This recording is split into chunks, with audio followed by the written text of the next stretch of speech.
নমস্কার বন্ধুরা, শ্রুতিলিপির গল্প পাঠে সকলকে জানাই স্বাধীনতা দিবসের উষ্ণ অভিনন্দন। দেশমাতৃকার বীর সন্তান যারা প্রতিদিন আমাদের এবং আমাদের দেশকে রক্ষা করে যাচ্ছেন, তাদের নিয়ে লেখা একটি গল্প আজ আপনাদের শোনাব। গল্পটি 2013 সালের 17 জুন দেশ পত্রিকায় প্রকাশিত হয়েছিল। আজকের গল্প পাঠে আছি আমি অভিক রায়, সঙ্গে আছে অরুণাংশু দত্ত এবং ইমন সাহা।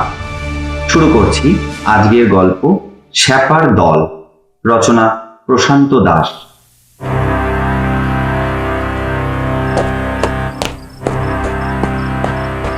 হঠাৎ শরীরটা উলুক ঝুলুক মেরে উঠল। ফৌজের অনিবার্য ষড়যন্ত্রে সময়ের হিসেব হারিয়ে কমান্ডার সাহেব চিল্লে উঠলেন, कौन है? কে যায়? কে তুমি? তলানি রাতের তীরে হাওয়ায় পাহাড়ের মাথার LOC থেকে গড়িয়ে আসছে স্টেন ব্রেন। লাইট মেশিন গানের আউলে বাউলে গুড়ুম শব্দ, গোলার বিটকেল গন্ধে মনে হলো ছেলেবেলার রেলগাড়ি ঝিকিম ঝুকুম ঢিসিম রুসুম করে বুকের ওপর দিয়ে চলে গেল। সারা শরীরে খেলতে লাগলো ধরাস ফরাস। কে হেঁটে গেল সামনে দিয়ে? দুমশো পা, বিড়প চেহারা, বেখাপ্পা দুটো হাত। কোনো জবাব এলো না, মিলিয়ে গেল মানুষটা। তিনি তাকালেন সামনের পাহাড়ের দিকে। ঋতু পরিবর্তনের সঙ্গে সঙ্গে চক্রাকারে পাহাড়ের গাছপালায় পরিবর্তন আসে। বর্ষা যেতেই শুক্লপক্ষের নদীর মতো গাছ স্ফীত পুষ্ট হয়, দাপটে ঝাপান মারে ফুল। এই সময়টা পাহাড়ের গাছে গাছে প্রচুর নানা রঙের ফুল ফোটে। পাহাড় ফুলে ফুলে ছয়লা। টেন্টের সামনেই পরপর 4টে বুনো ফুলের ঝাড়, সাহেবের প্রিয়। কে ফুল তোলে? কে হাত দেয় গাছে? কন বেয়াদব? কন হ্যাঁ তুম? উষার আলো আসতে এখনো দেরি আছে। ঘন্টাখানেক পরে জওয়ানদের টেন্টে টেন্টে টিপটিপিয়ে উঠবে কুপি। এখানে ইলেকট্রিক নেই, এতটা পাহাড় ভেঙে জেনারেটর তোলারও অসুবিধে আছে। মেন স্টোর থেকে টেন্টের মাথা গুনতি করে কুপি, কেরোসিন তেল ইস্যু করা হয়েছে, সঙ্গে ম্যাচ বক্স। নিজের হাতেই নিজের বাতি সাফসুতরো করে তেল ভরো আর জ্বালাও। এখনো রাত জাগন্ত ফুলেরা হিহি করে হাসছে। একটু পরেই পিটপিট করে কুঁড়ির মধ্যে ঢুকে যাবে। দখল নেবে দিনালি দল। তে চল বলে পাপড়ি মেলা শুরু করবে। ছেলেরা দাড়ি কামিয়ে মুখে জল নিয়ে কুলি করতে করতে মগ হাতে উপস্থিত হবে লঙ্গরের লাংড়ির কাছে। গুড মর্নিং দিয়ে বলবে, জলদি জলদি চায় কা পাতিলা বাহার নিকালো জি। লাংড়ি ঘাড় তেড়িয়ে বলবে, মর্নিং, ইতনা জলদি কিউ? জলদি কি গো, ঠিক সময় এসেছি। দেখছো না পাহাড়ের মাথা টপকে সূর্য উঠি উঠি করছে। হ্যাঁ হ্যাঁ উঠেছে। বিস্তারায় তো বিবি নেই যে রাতভর তং করেছে, नींद হয়নি। पूरा रात नींद मेरे से बोले निकालो जी पतीला, थोड़ा ठहरो, चाय बन गया, अभी पतीला बेर करबो। हाँ बाबू बाहर करेगा, जरूर बाहर करबो, लेकिन दाঁড়াতে হবে। मारो लाइन, 2-10 आती दाও। দূর শালা, সকালেই লাইন। লাইন মারতে মারতে জীবনটা জেরবার হয়ে গেল। লঙ্গরের পাশ ঘেঁষে ধাই ধাই পাহাড়, গা লাগা মেদিয়ার জঙ্গল, মেহগনি। তার পাশে পাহাড়ি বাঁশ, বাঁশের মাথায় মহাকাশ। মহাকাশে গুম্ফার পতাকার মতো সাদা ছেঁড়া মেঘ, অত্যন্ত সাদা, ধপধপে ধবল। নীল আর নীল, ভয়ঙ্কর নীল, স্নিগ্ধ নীল। পাহাড়ের পাথরের আইলে আইলে দাঁড় করানো ফৌজি টেন্ট, ছড়ানো ছেটানো ফৌজি বাসস্থান। লাংড়ি বলে, नींद घूम निद्रा, কোথায় নিদ্রা?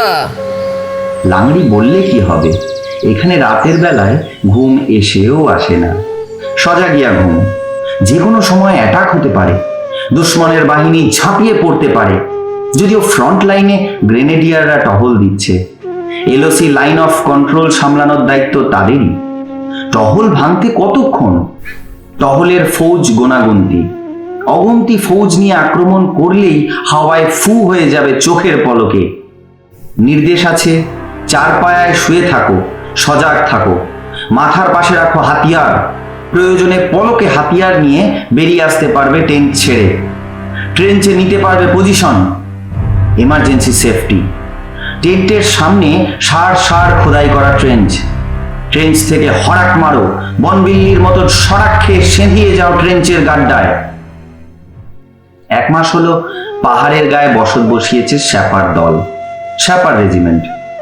উচ্চতায় 9000 ফুট, গভীর জঙ্গল, হাপড়ি দাপড়ি জানোয়ার, ভৌগোলিক অবস্থান মোটেই ভালো নয়। সারা বছর প্রচন্ড ঠান্ডা, রাতে হামেশাই বরফ পড়ে। শত্রুরা আছে মাথলিতে, পাহাড়ের মাথায় বাংকার বানিয়ে মেশিন গান ফিট করে গ্যাঁট হয়ে বসে আছে। মাঝে মাঝেই তারা গোপনে অভিযান চালাচ্ছে, গুলির বৃষ্টি খেলিয়ে দিচ্ছে ভারতের ওপর। গুলি চালালেই হতাহত হচ্ছে আমাদের ছেলেরা। দিন দিন বাড়ছে আহতের সংখ্যা, মাসে 2-4 বার করে হচ্ছে ঝামেলা। বারবার বলেও কোনো ফল মেলেনি, ওরা যেন নাছোড় বান্দা। আমাদের সামনে একটাই পথ, এগিয়ে গিয়ে ওদের বাংকার উড়িয়ে দিতে হবে, দখল নিতে হবে পাহাড়ের মাথার। কিন্তু বড় বাধা হলো নদী। 2 পাহাড়ের খাঁজের তলা দিয়ে প্রচন্ড বেগে উত্তর থেকে দক্ষিণে ছুটে গেছে নদীটা। যেমন গভীর তেমনই স্রোত, প্রচন্ড স্রোত।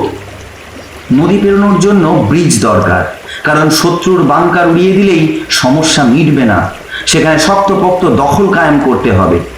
কমসে কম 2 ব্যাটালিয়ন ফৌজ মজুদ রাখতে হবে বাংকারে। বন্দুক গুলি দিয়ে সৈন্য মোতায়েন হলো, কিন্তু শেষ হলো না কাজ। সেখানে সৈন্যদের টিকিয়ে রাখার জন্য চাই বিভিন্ন বিভাগের সাহায্য, খাদ্য, ওষুধ, নানা প্রয়োজনীয় বস্তুর সাপ্লাই রাখতে হবে নিয়মিত। তাই ব্রিজ বানানো প্রথম স্টেপ। পা বাড়ালেই নদী পেরোতে হবে, তৈরি করতে হবে পরিকল্পনা। যোগাযোগ ব্যবস্থা করতে হবে ইস্পাতের চেয়েও মজবুত। মনে রাখতে হবে শত্রু আমাদের থেকে কম হিম্মতদার নয়। তারাও পাহাড় প্রমাণ শক্তি নিয়ে শক্তপোক্ত বাংকার ট্রেঞ্চ বানিয়ে মাথুলি দখল করতে কায়েম হয়েছে। কমান্ডার সাহেবদের মিটিংয়ে মান্না সাহেব বলেই দিয়েছেন, শত্রুরা মোটেই দুর্বল নয়, ওদের থেকে 5 গুণ বেশি শক্তি নিয়ে আমাদের ঝাঁপাতে হবে, তবে আসবে জয়। কিন্তু সব পরিকল্পনাই ভেস্তে যাচ্ছে ব্রিজের জন্য। শত্রু কিছুতেই ব্রিজ বানাতে দেবে না। নদীর দিকে এগোলেই ফায়ার করছে। শত্রু চিল্লে বলে, খারলুম তক হামারা। অনেকটা নিচে খারলুম, পাশে খারকি মনাস্ট্রি। পাহাড়ের শিরে মুকুট হয়ে আছে। প্রাচীন অস্ত্রশস্ত্রে থংকাশে জাদুপুরি, থঙ্কু, পাহাড়ি নদী, নদীর গা ঘেঁষে গ্রাম সাঁসুর। সাঁসুর গা লাগা তান্ডি, তার গা লাগা খারলুম, এই 3টে মিলে থানা খারলুম। 3 গায়ে একটি মনাস্ট্রি। 3 গায়ের মানুষদের সর্বাপেক্ষা সুন্দর পবিত্র ভূমি ওই মনাস্ট্রি। মনাস্ট্রি সুন্দর না হলে এলাকার মানুষ সুন্দর হয় না। এলাকার মানুষেরা গায়েগতরে রোম্যান্টিক, যৌনতা বিজড়িত, ছেলে মেয়ে স্বাধীন, বিয়ে করা ভাঙা জল ভাত। কারণ কেউই কারোর ওপর নির্ভরশীল নয়। খাটো খাও, ডাকিনী তন্ত্র, বৌদ্ধ মহাযানতন্ত্রে ওরা বিশ্বাসী। পাহাড়ি কাকের মতো তাদের কাম, উড়ে এসো, বসো, খাও, উড়ে যাও।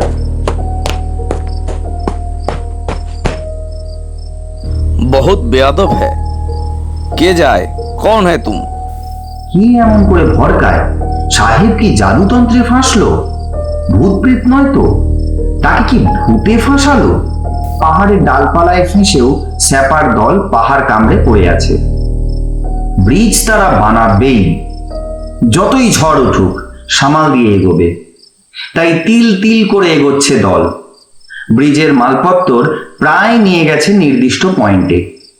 শত্রুরাও বাড়িয়েছে গুলির তোড়, কিছুতেই এগোনো যাচ্ছে না। মেজর মান্না স্যাপার দলের কমান্ডার। কাল রাতে ঘুম হয়নি, একটা চিন্তাই মাথার মধ্যে হিল হিল করে খেলছে। কি করে সামাল দেবে শত্রুর মেশিন গান?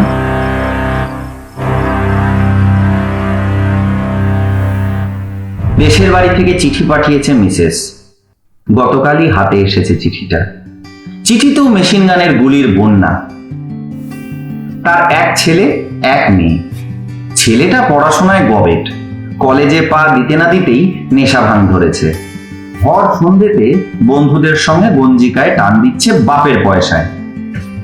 মেয়েটি বড়, কলেজ পেরোতে চলল, পড়াশোনায় ভালো, কিন্তু প্রেমে পড়েছে।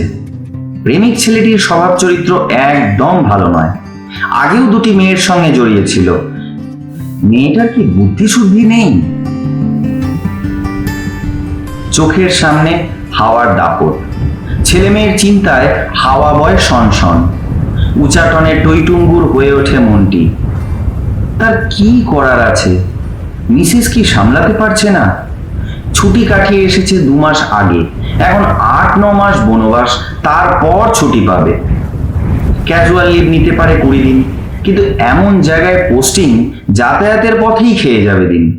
আর গিয়েই বা কি করবে? অনেক আগেই কান ধরে শেখানোর সময় চলে গেছে। গত ছুটিতেও ছেলে মেয়েকে নিয়ে মিসেসের সঙ্গে কম ঝামেলা হয়নি। রাগারাগি, কথা বন্ধ সবই হয়েছে ছুটিতে। কিন্তু সেই বেচারি বা কি করবে?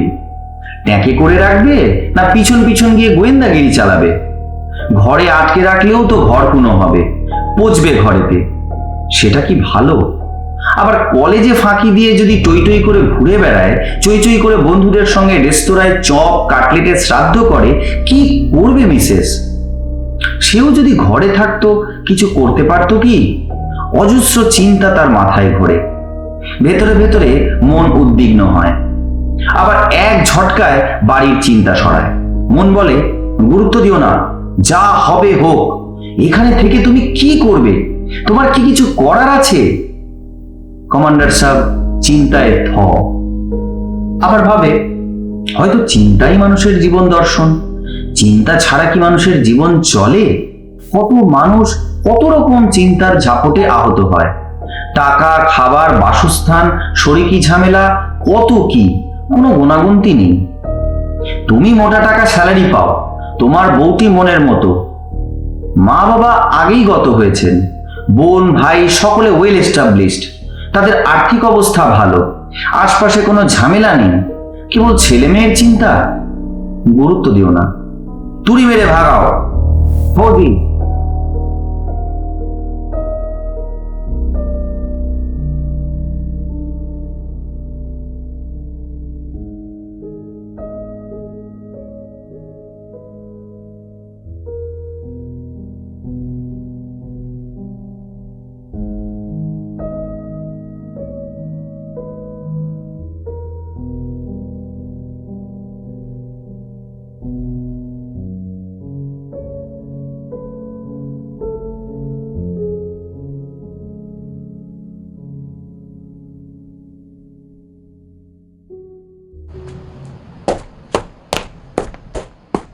হঠাৎ এমন সময় কে হেঁটে গেল সামনে দিয়ে?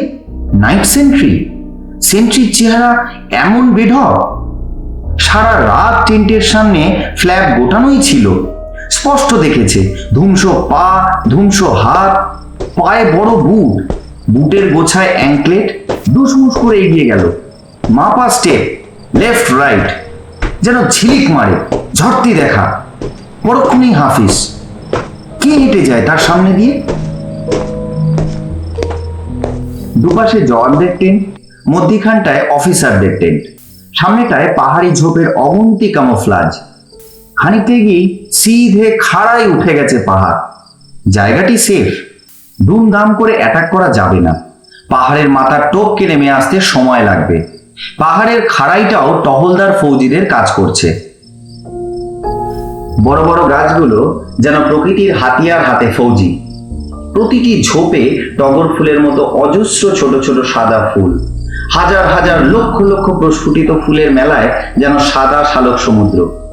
দেশের হাসনোহানার মতো রাতের বেলায় সুগন্ধ ছড়ায়, কিন্তু উগ্র নয়, গোলাপের মতো মিষ্টি, রজনীগন্ধার মতো সোয়াদি।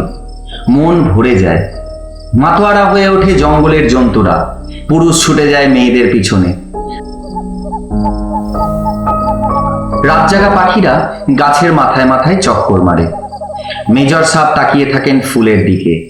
গলাটা গুনগুনিয়ে ওঠে, मतवारो फूलो आयो रे, घर को सदेशो कुछ नहीं लायो रे। মানে মত্ত ফুলেরা আসছে, কিন্তু ঘরের কোনো সংবাদ নিয়ে এলো না তারা। সূর্য উঠছে, পাহাড়ের ফাঁক দিয়ে লাল আভা এসে পড়েছে ফুলের গায়ে। গাছেরা হেসে উঠল, হাসলো ফুলের দল। হঠাৎ সেই থ্যাবড়া বিশালকায় হাত ফুল তুলছে। মেজর সাহেব চিল্লে উঠলেন, এই বেয়াদব, ফুল তুলছো কেন? आपके लिए, আপনার জন্য। আমার জন্য? হ্যাঁ সাহেব। আমি ফুল নিয়ে কি করব? আপনি করবেন না, আমি করব। কি করবে তুমি? আপনার পুজো, আপনাকে পুজো করব। আমার পুজো? অবাক হলেন মেজর সাহেব। দেবতার পুজোয় ফুল লাগে। অবরে সবরে বিশেষ বিশেষ দিনে শিষ্যরা ধর্মীয় গুরুদের ফুল দিয়ে সাজায়। তিনি চিল্লে জিজ্ঞেস করলেন, আমি সাধারণ মানুষ, দেবতা নই, গুরু নই, আমাকে কেন পুজো করবে? আপনি আমার দেবতা, আপনি আমার আল্লাহ। আমি আপনার পুজো করব না তো কার পুজো করব?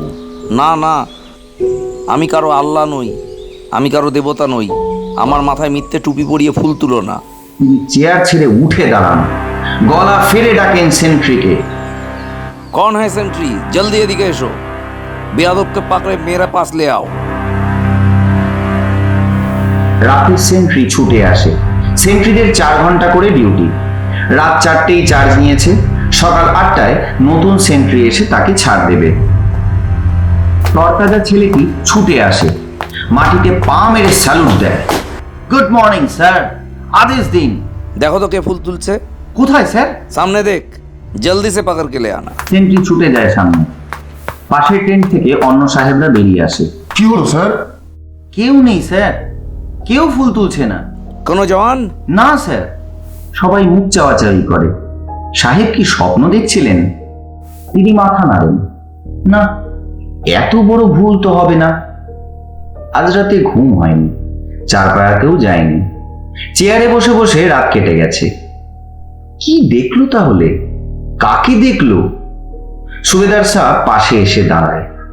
টড়টড় আওয়াজ বাতাসে ভাসে। সুবেদার সাহেব ফিসফিসিয়ে বলেন, স্যার, লাইনে গুলিয়া চলছে। আমাদের গ্রেনেডিয়ার জবাব দিচ্ছে না? দিচ্ছে স্যার। ইয়েস, গুলির জবাব গুলিতেই দিতে হবে, ফুল দিয়ে নয়। সেন্ট্রি খেয়াল রাখবে ফুল গাছে যেন কেউ হাত না দেয়। Yes sir. তিনি সাহেবদের দিকে তাকিয়ে বললেন, সাহেবান, মেশিন গানগুলোকে স্তব্ধ করতে না পারলে কিছুতেই নদীর উপরের ব্রিজ বানানো যাবে না। Right sir. স্যার, ভোরবেলা থেকেই ওরা আমাদের ওয়ার্নিং দিচ্ছে যাতে আমরা নদীর দিকে না যাই। সাহেব মনে মনে বিড়বিড় করতে লাগলেন, যতই ওয়ার্নিং দিক আমরা যাবই। ব্রিজ আমাদের বানাতেই হবে। কোনো রকম ওজোর আপত্তি, যে কোনো বিপত্তিকে দুপায়ে মারিয়ে আমাদের এগোতে হবে। আমরাও মায়ের দুধ খেয়ে মানুষ হয়েছি, কোনো ভর্কিকে আমরা পাত্তা দিই না। একটু চা খাওয়া দরকার, মাথার খোয়ারিটা কাটাতে হবে। অন্য জায়গায় হলে 2টো মেস থাকতো, জওয়ানদের আর অফিসারদের আলাদা আলাদা। এখানে একটা মেসেই কাজ চলে। যা তৈরি হয় লঙ্গরে সকলে মিলেমিশে খায়। তিনি মুখ তুলে সেন্ট্রিকে বললেন, বাবু তোরা লঙ্গরে যাও, লাংড়িকে বলো চা পাঠাক। এখনই যাচ্ছি স্যার, আমি চা নিয়েই আসবো। পাহাড়ের নিচের ধাপে লঙ্গর। সেন্ট্রি ছুটে গেল লঙ্গরের দিকে। তিনি অন্য সাহেবদের দিকে তাকিয়ে বললেন, সাহেবান, আপনারা চায় নাস্তা সেরে নিন, ঠিক 9টায় মিটিংয়ে বসা যাবে। একটা রাস্তা বের করতেই হবে, এভাবে সময় নষ্ট হলে ওপরে জবাব দেওয়া যাবে না। টেন্টের ভেতর থেকে চেয়ারটা টেনে আনলেন বাইরে। ধপাস করে বসলেন চেয়ারে। আবার তাকালেন সামনের ফুল গাছগুলোর দিকে। কেমন যেন মোহময় মনে হতে লাগলো। কি সুন্দর চিরল চিরল সবজিলি পাতা, তুষারের মতো সফেদ শুভ্র ফুল, মাপসী নাদোষ নদোষ গরম। গরমে বরকা গাছদের কাছে খাপ খেয়ে আছে। শান্ত নিরীহ নির্বাক দাতা মানুষের মতো অকাতরে ফুল ফুটিয়ে পশু পক্ষী মানুষকে আনন্দ বিতরণ করছে। মেজর সাহেব দেখে আর অবাক হয়। আগে কখনো নিরীক্ষণ করেনি গভীর চোখে। চোখের সামনে দিয়ে হেঁটে যাওয়া মানুষটি কেমন যেন ওলট পালট করে দিল তার ভাবনা, তার চিন্তা। কিন্তু কে সে? স্বপ্ন না বাস্তব না ভুল দেখা? ফৌজি মানুষের চোখ এত ভুল করে? টট করে মেশিন গানের গুলির আওয়াজ আবার কানে এসে ধাক্কা মারলো। বুঝতে অসুবিধা হলো না মিডিয়াম গান ওরা ব্যবহার করছে। আওয়াজ বলে দিচ্ছে আমি মোস্ট মডার্ন। সংসারে তার স্ত্রী লতিকা ওরফে লতু। লতুও কম মডার্ন নয়, খাস কলকাতার মেয়ে। বিশ্ববিদ্যালয়ের উঠোন পেরিয়ে তার জীবনে প্রবেশ, যথেষ্ট হিসেবি। সংসারের সবকিছুই দেখতে শুনতে হয়, সামলাতে হয় এসোজন বসোজন, পাক্কা সর্বমন। আদর্শমুখর প্রশাসক হয়েও কেন বেসামাল হলো ছেলে মেয়ে? অত্যধিক অপত্য স্নেহ কি এর মূল কারণ, না বাপের আশকারা? বাপ বছরে 2 মাস মাত্র ঘরে থাকে, ছেলে মেয়ের ন্যায় অন্যায় চোখে ধরা পড়ে না। অনেক দিন পর পর ঘরে যায়, তখন ভালোবাসার তোড়ে খানিকটা বেমাপের আশকারা উগড়ে দিতেই পারে। তাছাড়া লতুর অ্যাডমিনিস্ট্রেশনে সে কখনোই হাত লাগায়নি। লতু যা বলেছে তাই শুনেছে, অমান্যি হলেও মেনে নিয়েছে। সব ঠিকঠাক চলছে। লতুর এই খবরটাই তার জীবনের পরম প্রাপ্তি। না হলে ফৌজে চাকরি করত কেমন করে? অল্পকালের চাকরিতে পরপর গর্তটপকে মেজর হতে পারত। চকিতে চিন্তা স্টিয়ারিং ঘোরায়। ছেলে মেয়ে কি চিরকাল ছোট থাকবে? বয়স বাড়ার সঙ্গে সঙ্গে কিছু পরিবর্তন তো আসবেই, সেইটাই কি নিয়মের পরিণতি নয়? অথবা সে কেন ছেলেকে বোঝাতে পারছে না গাঁজা খাওয়াটা তোমার বড়ই বেমানান, দরকারে 1-8টা সিগারেট খাও, তাও বাপের পয়সায় যতটা কম খাওয়া যায় ততই ভালো। আর মেয়ে? সর্বনেশের শব্দটা ব্যবহার না করলেই পারত লতু। কি দরকার ছিল এ কথা লেখার? কোন দিন শুনবে তোমার মেয়ে বিয়ে না করেই মা হতে চলেছে? যদি হয়ই, ফৌজে এসে সে কি করবে? পুলিশকে খবর দিয়ে ঘরের স্ক্যান্ডাল বাইরে টেনে মিডিয়াকে কি মুখরোচক খবর সরবরাহ করবে? মেয়েরও আলাদা জগৎ আছে। ওই বয়সে প্রেম প্রেম খেলাটা স্বাভাবিক, কিন্তু খেলার তো একটা গণ্ডি থাকবে। গণ্ডি পেরোলেই জীবন আমূল বদলে যায়। তখন প্রেম আর প্রেম থাকে না। মা হয়ে বোঝাক মেয়েকে, বন্ধু, প্রেমিক, দায়িত্বশীল জীবনসঙ্গী, জীবনের আনন্দ কি বোঝাক মেয়েকে। প্রেমে চুমু টুমু একটু চলতেই পারে, দেহ নিয়ে একটু নাড়াচাড়া করতেই পারে, তা বলে খোলাখুলি উদম দেহ? মেয়ে কেন নিজেকে ফুরিয়ে ফেলতে চাইছে? না। দুহাতে নিজের মাথা চেপে ধরল মেজর মান্না। না, সাংসারিক ভাবনায় নিজেকে ভাসিয়ে মন খারাপ করে লাভ নেই, কাজের ক্ষতি হবে এতে। লতুকে লিখে দেবে, শক্ত হাতে সব সামাল দাও, আমি যেমন করে আমার ব্যাটালিয়ন সামাল দিই ঠিক তেমন। মেজর হয়েও লেফটেন্যান্ট কর্নেলের দায়িত্ব সামাল দিচ্ছি। আমার প্রমোশন এলো বলে তখন ফুল কমান্ডার। ছেলে মেয়েকে খুশির খবরটা দেবে। আমি ফিল্ডে থাকলেও দিল্লিতে কোয়ার্টার নেব, কলকাতা থেকে তোমাদের শিফট করে আনবো। হুজুর মাস 3, তখন ছেলে মেয়ে সামলে যাবে। গুলির আওয়াজ কানে ক্রমাগত ধাক্কা মেরেই চলেছে। মেজর সাহেব চেয়ার ছেড়ে উঠে দাঁড়ালেন, টেন্টের পিছন দিকে তাকালেন। সেদিকেও সোজা খাড়াই পাহাড়। দুশ্মনের উদ্দেশ্যে বললেন, বড় বার বেড়েছে, কড়া মোকাবেলা চাই। শক্ত হাতে শত্রুকে দাবরানি নিতে হবে, এমন দাবরানি দেবে জীবন ভর যাতে ইয়াদ রাখে। স্ট্র্যাটেজি আরো মডার্ন করতে হবে। স্ট্র্যাটেজিতে কোনো ভুল ছিল না। পাহাড় বেয়ে ওপরে ওঠার চেষ্টা করেছিল মাউন্টেন ব্রিগেডের লাইট ইনফ্যান্ট্রির বাছাই করা 40টি ছেলে। পাহাড়ি যুদ্ধে তারা ছিল দুর্ধর্ষ। নেতৃত্ব দিচ্ছিল এক তরুণ ক্যাপ্টেন। অর্ধেক এগোনোর আগেই ক্যাপ্টেন সহ 32 জনকে মেরে দেয় শত্রুরা। 8 জন ফৌজি কোনো রকমে বেঁচে ফিরে আসে। তাদের কথায়, অসম্ভব স্যার, পাহাড়ের মাথার চারপাশে 6খানা হেভি মেশিন গান বসানো আছে, অনবরত গ্রেনেড গড়িয়ে দিচ্ছে নিচের দিকে, জোরালো মুভেবল সার্চ লাইট লাগানো আছে। কানেকশন আছে ওপারের সমতল থেকে। কানেকশন কাটতে পারলে অন্ধকার কাজে লাগানো যেত, কিন্তু কাটবে কেমন? শত্রুর এক রেজিমেন্ট এলিট ইনফ্যান্ট্রি ব্যাক সাইডে পাহারা দিচ্ছে।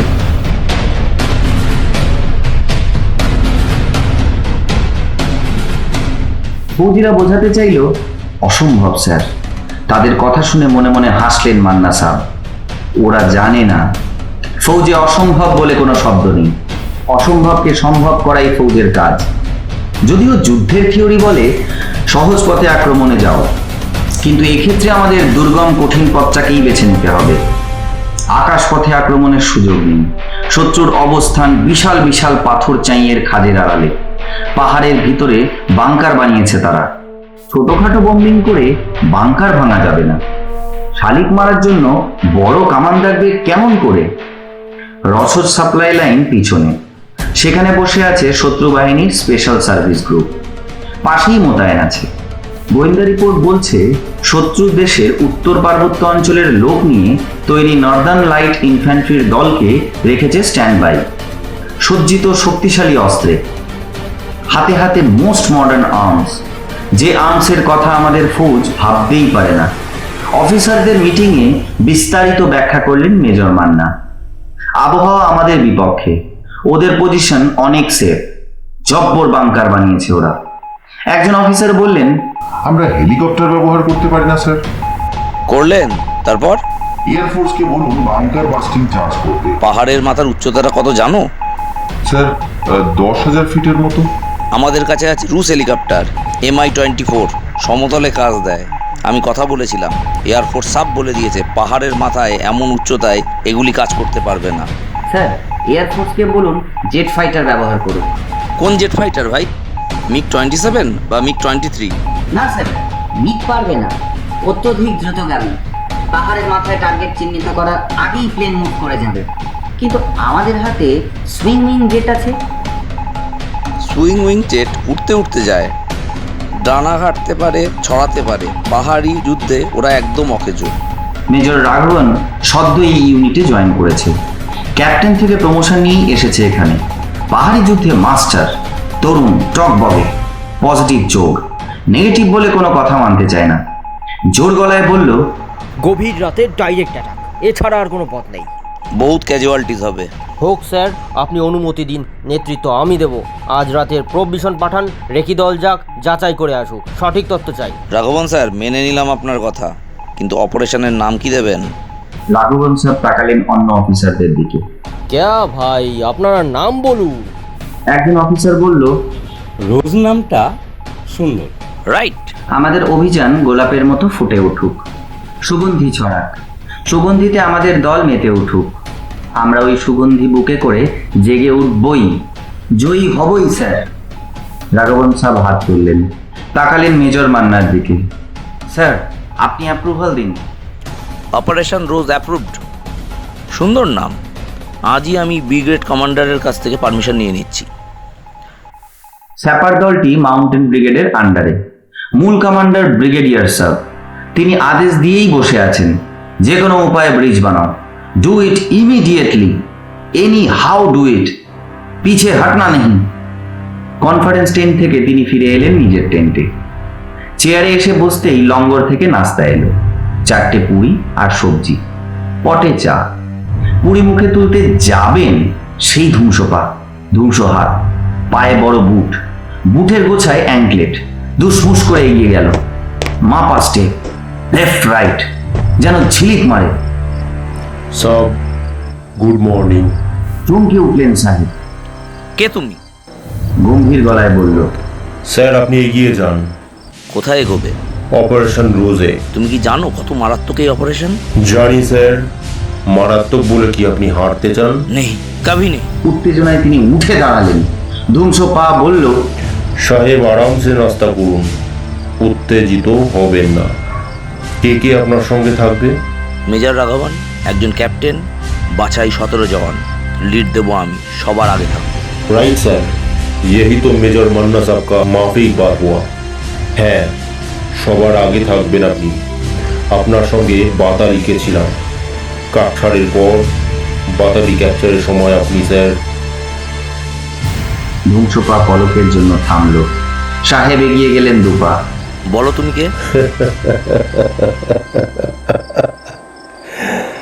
আমি ছিলাম, আমি আছি, আমি থাকবো আপনার সঙ্গে। চকিতে মিলিয়ে গেল। তাকে কি ভূতে পেল? এ কোন ভূত? ঝুঁটি দেখা, পরক্ষণেই হাফিজ। মান্না সাহেব ফের চেল্লালেন, কে তুমি বলো? কেন আমার চোখের সামনে ঘুরঘুর করছো? পাহাড়ের মাথা থেকে ভেসে আসতে লাগলো সেই হাসি। কদিন ধরে প্রকৃতিও হাসছে হো হো করে। হাসতে হাসতে রাতে হচ্ছে তুষারপাত, ক্রমাগত চোখ রাঙাচ্ছে পাহাড়। প্রকৃতি বলছে পিছে হাঁটো, ব্যাড ওয়েদার। এটা কি আক্রমণের ক্ষেত্রে প্রতিকূল না অনুকূল? হয়তো এইটাই আক্রমণে যাওয়ার সুবর্ণ সুযোগ। বেলা 11টা নাগাদ ব্রিগেডিয়ার সাহেব নিজে এলেন। দেখলেন প্রোব মিশনের রিপোর্ট। 3 দিন আগে হাবিলদার সাবির 2 ল্যান্স নায়ককে নিয়ে প্রোব মিশনে গিয়েছিল। রেকি দল, যাচাই দল। আক্রমণে যাওয়ার আগে পরিস্থিতি যাচাই করতে হয়।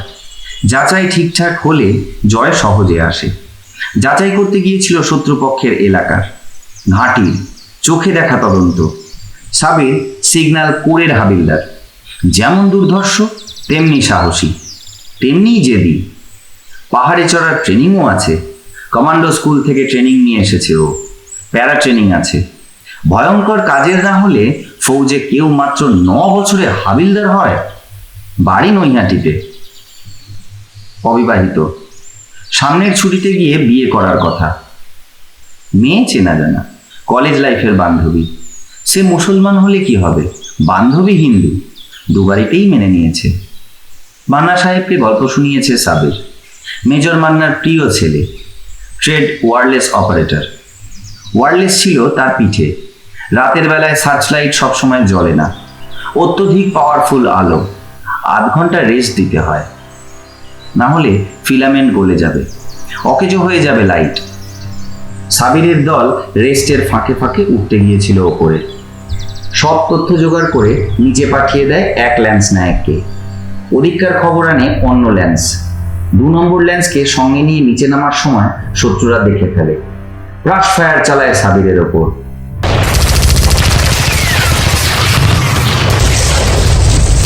পর্বের ল্যান্স আহত হয়ে রক্তাক্ত অবস্থায় নিচে নেমে আসে।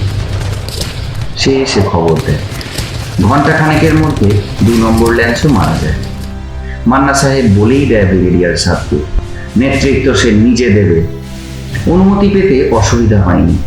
রাঘবনকে নির্দেশ দেন, দল রেডি করো, আজই রাতে দল আক্রমণে যাবে। 17 জন বাছাই করা জওয়ান, 3 জন অফিসার, সবার সামনে থাকবেন তিনি। সবচেয়ে বিপদসংকুল পথটা বাছাই করা হয়। সোজাসুজি খাড়াই বেয়ে দল এগোবে, যাতে দুশ্মনের নজর না পড়ে। পেছন থেকে ধাবা কর বলবে।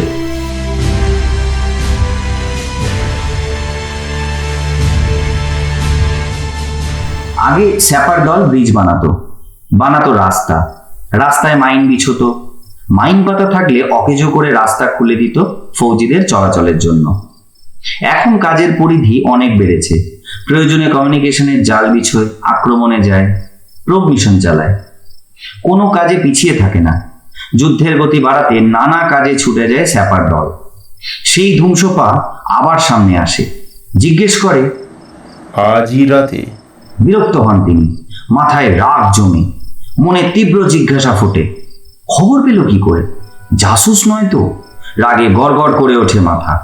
পরক্ষণেই ভয় তেড়ে আসে, মন্ত্রস্ত হয়, ঢিপ ঢিপ করে ভেতরটা। কোনো ভয় নেই, আমি আছি।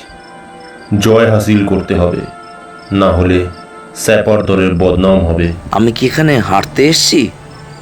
না, আপনি হারবেন কেন? আপনার কপালে জয় তিলক আছে। আজ রাতে ব্রিজের দল যেন রেডি থাকে। আপনাদের পিছনেই যেন থাকে গ্রেনেডিয়ারের ছেলেরা। তারা বাংকার দখল করবে। মান্না সাহেব অবাক হন। তার মাথার ছক জানলো কি করে? যুদ্ধের ট্যাকটিক্স, স্ট্র্যাটেজির সূত্র, সূত্রের অঙ্ক, এগোনোর আঙ্কিক বিশ্লেষণ সবই যেন ধ্বংসর কাছে উলঙ্গ হয়ে যায়। এই কেমন রহস্য? চকিতে গা ছমছম করে। অজানা ভয় তাকে ধাক্কা দেয়। হাত জোর করে জিজ্ঞেস করেন, বলো তুমি কে? কোনো জবাব না দিয়েই হাসতে হাসতে হাওয়ায় মিলিয়ে যায় ধ্বংসপা। নিজেকে হালকা করার জন্য টেন্ট থেকে বেরিয়ে আসেন। লঙ্গরে গিয়ে লাঞ্চ সারেন। লতুকে একটা চিঠি লেখা দরকার। লতু, আজ রাতে একটা মিশনে যাব। দারুণ জরুরি মিশন। হয়তো ফিরে আসব, নয়তো বা ফিরবো না। কিন্তু যদি না ফিরতে পারি, কান্নাকাটি করো না। তুমি সংসারের ব্যাটালিয়ানের কমান্ডার। আমি যেমন ব্যাটালিয়ান সামাল দিচ্ছি, তুমিও তেমন সামাল দিও। ছেলে মেয়েগুলো বড় হচ্ছে, তাদের মতামত ইচ্ছাকে গুরুত্ব দিও। তা বলে বাচালপনাকে নয়, চিৎকার, তর্ক, ঘ্যানঘ্যানানির আশ্রয় নেবে না। নিজের মতো করে ইচ্ছে ওদের ওপর চাপিয়ে দিও না। তাদের ইচ্ছা, চিন্তা এদেরকে স্বাগত জানিও, না হলে হিতে বিপরীত হতে পারে। লতু, মাঝে মধ্যে মনে হয় জীবনটা যেন একটা খেলাঘর, খেলতে এসেছি, খেলেই যাচ্ছি, কিন্তু খেলাটা যেন আনন্দের হয়। বুকে মুখে যেন হাসি থাকে, হাসতে হাসতে খেলতে খেলতে যেন চলে যেতে পারি। মুখে কষ্ট কষ্ট করে কষ্টকে পাত্তা দিও না। জীবনে কত কি ঘটে, কত কষ্ট আসে, কিন্তু সবাইকে চলে যেতে হয়। তোমরা ভালো থেকো। পাহাড়ের গায়ে গাছের মাথায় রিন রিন করে কথাটা ভাসে, তোমরা ভালো থেকো। গাছ বলে ভালো থেকো, পাহাড় বলে ভালো থেকো, সবাই তোমরা ভালো থেকো। ধুমসোপা বলে, আমি আছি স্যার, আমি আছি আপনার সঙ্গে। মার্চ রাত 12টায়। ঠিক রাত 12টায় মান্না সাহেবের দল যাত্রা শুরু করলো। খানিকটা এগোতেই শুরু হলো গোলাবর্ষণ। শিলাবৃষ্টির মতো গোলাগুলি পড়তে লাগলো। আস্তে আস্তে কমতে লাগলো দলের সদস্য সংখ্যা। শেলের ঝড়ে নিহত হলো ক্যাপ্টেন সাব, তবুও জারি রইল এগিয়ে যাওয়া। যখন 5 জনে এসে ঠেকলো, মেজর রাঘবন জানতে চাইলেন, কি করবেন স্যার? বন্ধ করবেন কি অপারেশন? বহু কষ্টে একটা পাথরের চাইটোপকে পাহাড়ের খাঁজে আড়াল নিয়ে দাঁড়ালেন মান্না সাহেব। অপারেশন রুজ বন্ধ করুন স্যার। নো, মৃত সহযোদ্ধাদের আত্মার অপমান করার অধিকার আমার নেই। আমরা পরাজিত হয়ে ফিরলে আত্মারা অপমানিত হবে। অপারেশন শেষ রক্তবিন্দু অবধি জারি থাকবে। আমরা যখন ফিরবো আমাদের পকেটে থাকবে হয় জয়, না হয় মৃত্যু। আপনার কি মত? চলুন স্যার, এগিয়ে যাই।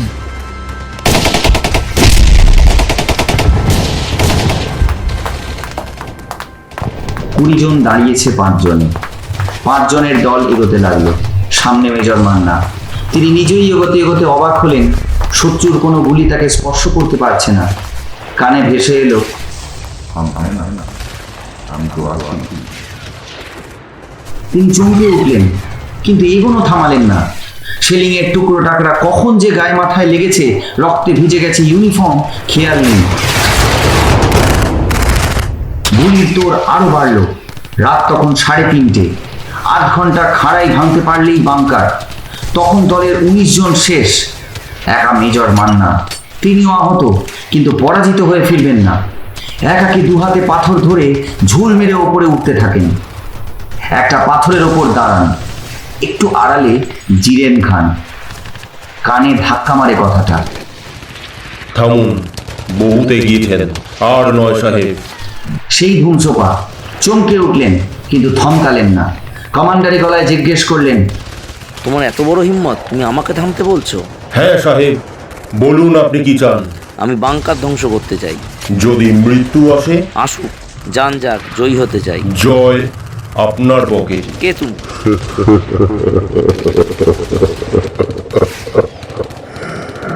ভুলে গেলেন? মনে আছে মস্কো দ্রাসের লড়াই? মনে আছে।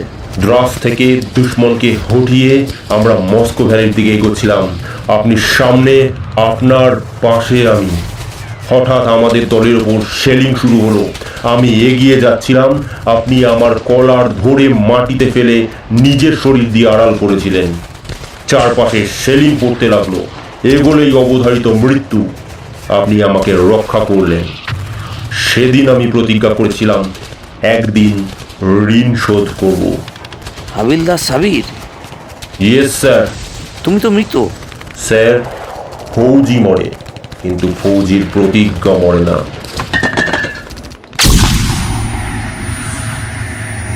দমকা বাতাসে মান্না সাহেব আছাড় খেলেন পাথরে। কি যেন তার হাত থেকে ছিনিয়ে নিল স্টেন গান। হো হো সেই হাসি। আমার প্রতিজ্ঞা রক্ষা করতে দিন। আপনার স্টেন আমার হাতে। মেজর রাঘবনের লাইট মেশিন গান পিঠে ঝুলছে। বাংকারের গুলি শেলিং বন্ধ হলেই জানবেন কেল্লা পথে। আপনার ওয়াকি টকি থেকে তখনই নিচে খবর পাঠাবেন, ব্রিজ অপারেশন স্টার্ট। এগিয়ে আসুক গ্রেনেডিয়াররা, দখল নিক বাংকারে।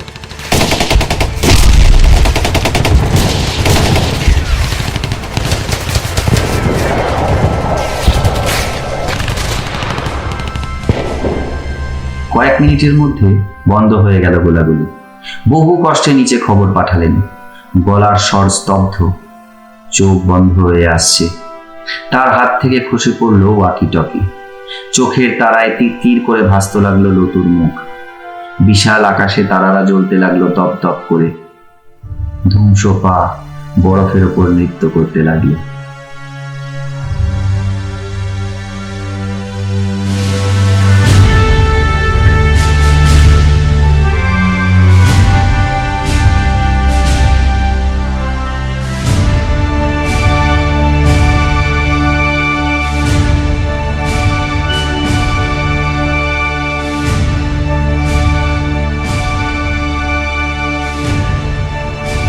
শ্রুতিলিপিতে এতক্ষণ শুনলেন প্রশান্ত দাসের লেখা গল্প স্যাপার দল।